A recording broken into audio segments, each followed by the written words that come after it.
Hi, I'm Randy Miller. I'm running for Arizona State House of Representatives, and I'm running because I don't feel we're being represented under the Constitution.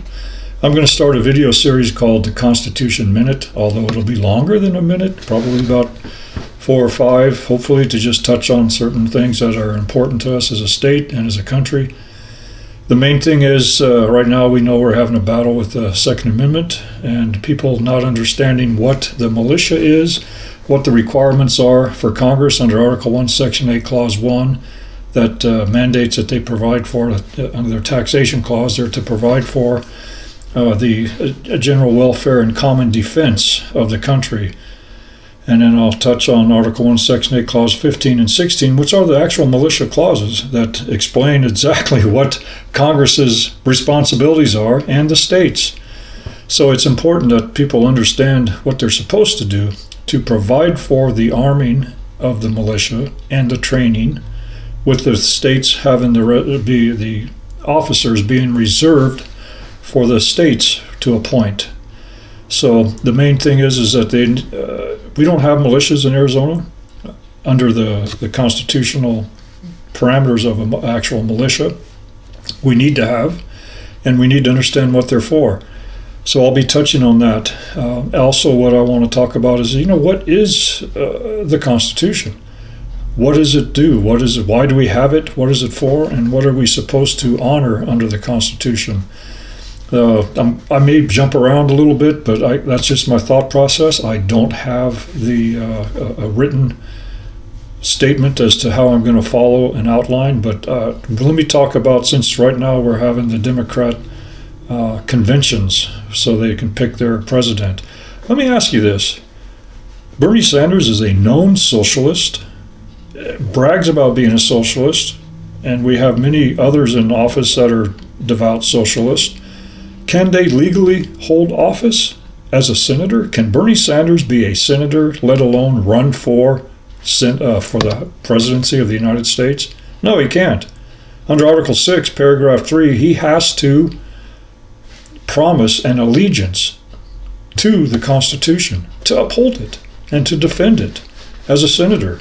And then read the 14th Amendment, I think it's the 4th paragraph, where they talk about how, if those that fail to uphold their oath and violate the oath of office, trying to overthrow the government, 18 USC Code even talks about that.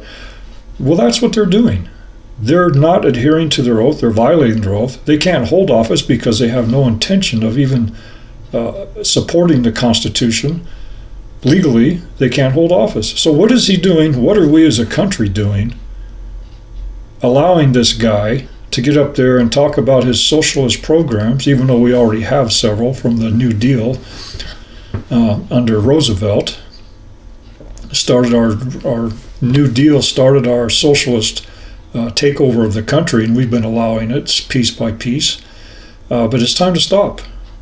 I ask you, Bernie Sanders, are you even legally authorized to hold office as a senator? No, I don't believe you are. Let alone run for presidency.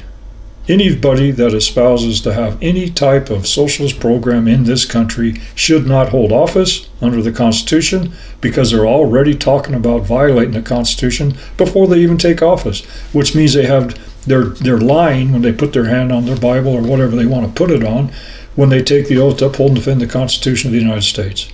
Forget it. No more. I'm telling American people to start reading your Constitution. Go to seek out constitutional classes when they're out there. I hold Constitution Tuesday, the second Tuesday of every month in the Phoenix area, and we're going to start expanding the classes throughout the valley as much as we can. I'm the director for the Constitutional Sheriffs and Peace Officers Association for Arizona, and I'm also a candidate running for the House of Representatives to try to bring us back under a constitutional form of government in the state of Arizona, and in charge, the state taking back the responsibility and roles that we are legally obligated to play under the Constitution and have a right to. So I hope you follow my Constitution Tuesday schedules, and I hope you follow my channel that I'm going to try to keep up for the Constitution Minute. Thank you and have a good day.